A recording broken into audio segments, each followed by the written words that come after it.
In a desperate attempt to try to recover from the humiliatingly disastrous Putin and Zelensky meetings over the last few days, humiliating and disastrous, each one for different reasons, Donald Trump went to his safe space.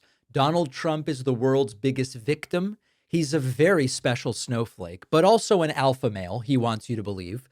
And after things didn't go so well for him yesterday and on Friday with Putin, he went on Fox and Friends this morning, and it was as bad as you can imagine.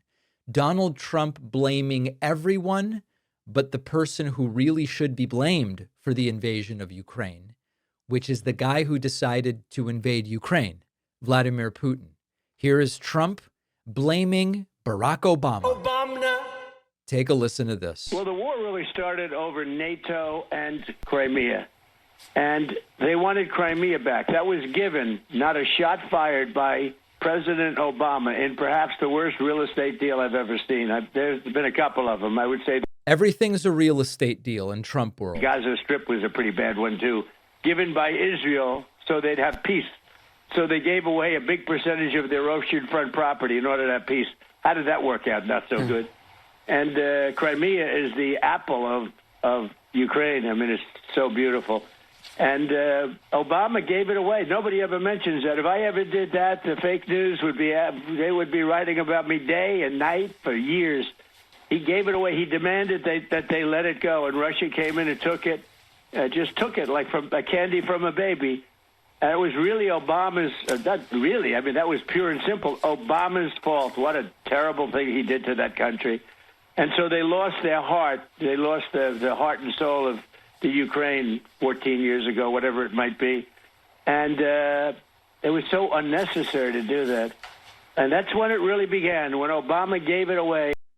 All right. So the first party to be blamed for what's going on right now is Barack Obama 14 years ago, according to Donald Trump. So not blaming Putin so far, really doing a great job of furthering the Putin agenda.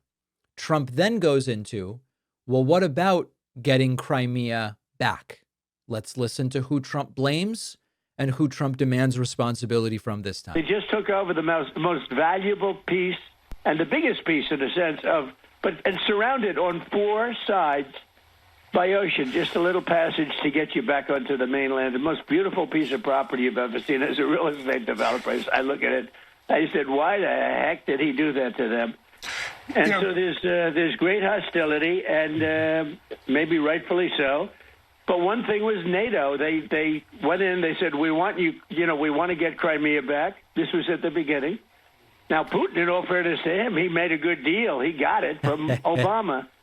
But they said, we want it back, and that was not exactly well received because it was like 12 years before. That's where Russia has its submarine base, and, that's been there long before Putin, So notice the picture that we're building up. Deference to Putin. Listen, Putin made a good deal.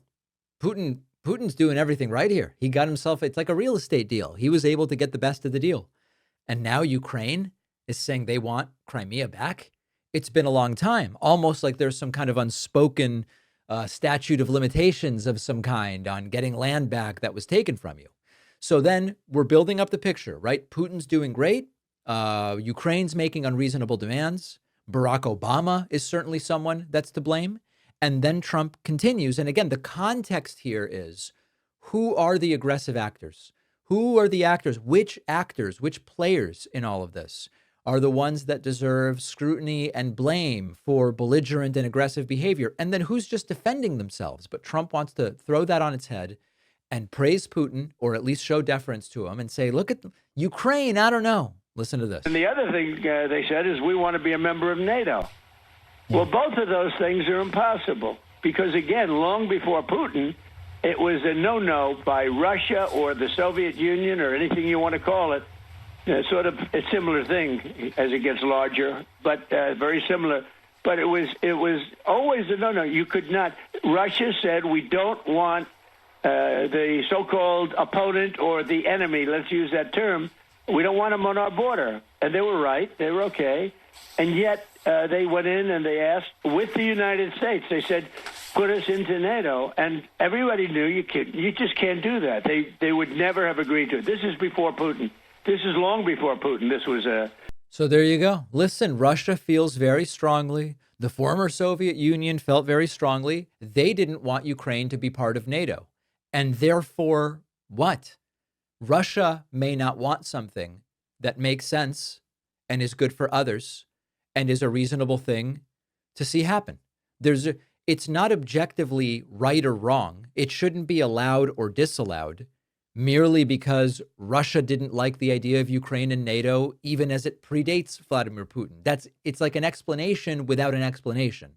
And then finally, Trump says, NATO membership for Ukraine, it was an insulting thing that they asked for. How dare Ukraine advocate for itself and for what it thinks is best? It was something that was never going to happen.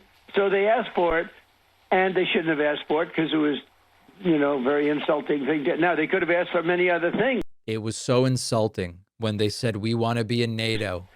But the other thing they wanted to do is getting Crimea back, and, that was given. They had built, they were expanding everything and spending a lot of money, all because Barack Hussein Obama gave it away in one of the dumbest real estate deals I've ever seen.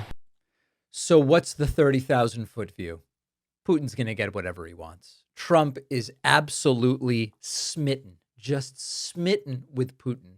Everything that's happening was either Barack Obama's fault, or it was Joe Biden's fault, or it was a result of a Ukraine that was making unrealistic or unreasonable or even insulting demands.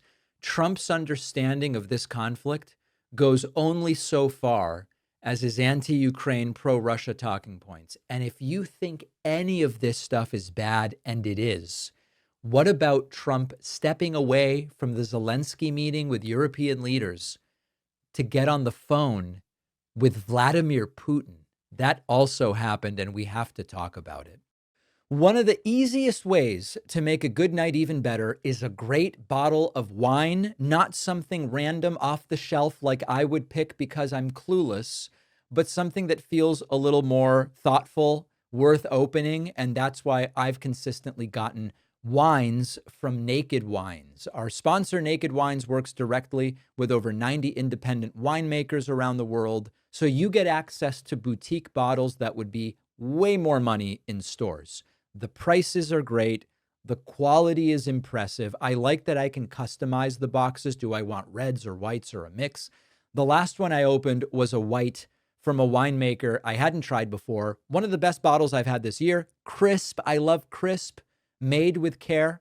Check out Naked Wines. You can get 6 bottles for just $39.99, including shipping. Go to nakedwines.com/Pakman. Click enter voucher. Use code Pakman for both the code and the password. The link is in the description.